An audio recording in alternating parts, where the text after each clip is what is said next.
आज 10 फेब्रुवारी. जाणून घेऊया आजचे दिनविशेष.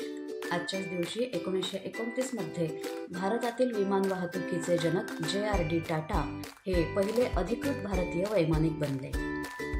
10 फेब्रुवारी 1949 रोजी पुणे विद्यापीठाची स्थापना झाली. 10 फेब्रुवारी 1949 रोजी गांधी वध अभियोगातून स्वातंत्र्यवीर सावरकरांची निष्कलंक मुक्तता करण्यात आली.